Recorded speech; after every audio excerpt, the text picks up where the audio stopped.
All right, the Blacklock Reporter, minding out of his business. You just go to their site and subscribe. We have a little excerpt. They're excellent paper. Excellent read. So, demand Internet Media Code. Privy Council Office of Research say Canadians must agree on standards and practices for Internet media. The recommendation follows a proposal by Cabinet advisors for a mandatory federal registry of digital publishers. Those words scare the hell out of me.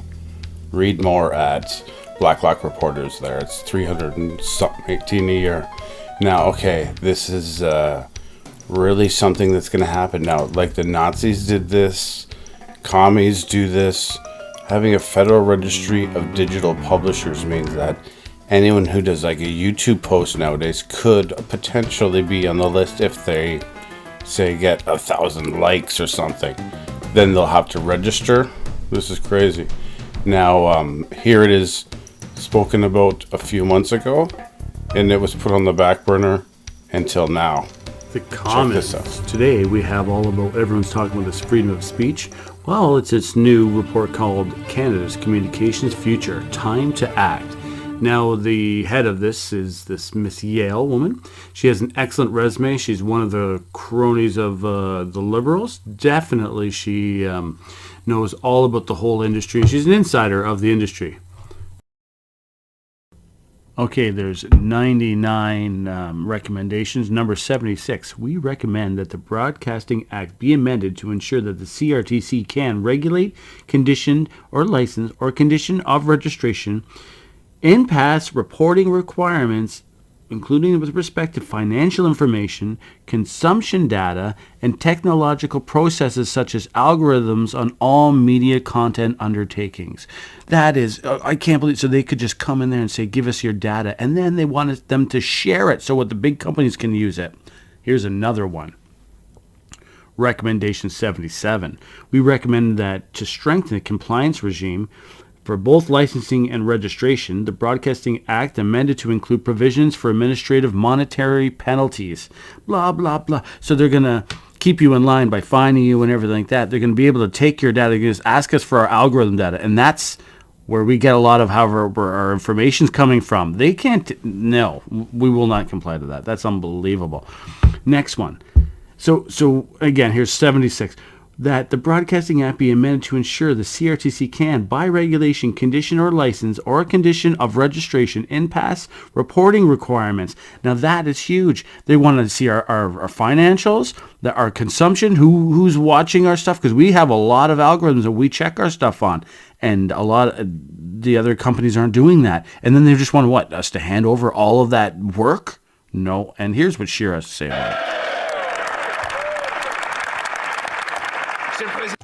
Mr. Speaker, Canadians are still concerned about the Liberal plan to create a panel to censor media content.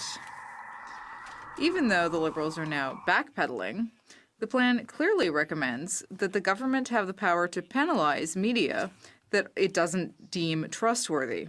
Twitter, Facebook, Reddit could all face government censorship of their online content. Will the Prime Minister promise that he won't implement any of those recommendations that would censor internet content? The Honourable Minister of Heritage. Thank you, Mr. Speaker. Our government will always support a strong, free, and independent media.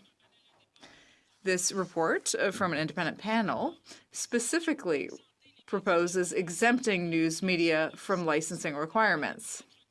Allow me to be clear, if we haven't already been clear, our intention is not to impose any licensing requirements on news media, nor will we regulate their content. Speaker, that is a very narrow rejection of just one recommendation. There are multiple recommendations in this report that propose codes of conduct, regulations, and fines for other types of media content and other types of platform. Now, can the Prime Minister expand beyond this narrow rejection of just the question of licensing? This goes beyond that to other forms of codes of conduct, other aspects of this report that would restrict free speech. Will the Minister reject all the recommendations? The Honourable Minister. I said it in French, I will say it in English, Mr. Speaker. Our government believes in a strong, free, and independent press. The report we received from an independent panel specifically exempted news media from licensing requirements, and our government has said very clearly that we will not impose licensing requirements on news organization, nor will we regulate news content. Thank you, Mr. Speaker. The opposition. Mr. Speaker, the fact that he can't go beyond that one narrow rejection and talk about the other forms of restrictions on free speech is very telling. We're not just talking about the independence of the press, we're talking about every single Canadian's right to have free speech online. This report is also proposing codes of conduct and letting government determine, quote, trusted content. Now, when the Minister of Heritage can't even be trusted to get his answers straight, why would Canadians want him to tell them which sites can be trusted? The Honourable Minister of Heritage. Mr. Speaker, we welcome the recommendations from this independent panel, and I will be happy to sit with members of the opposition to look at the bill that we will put on the table in the very near future. Thank you, Mr. Speaker. Well, rest assured, this is not going to go away.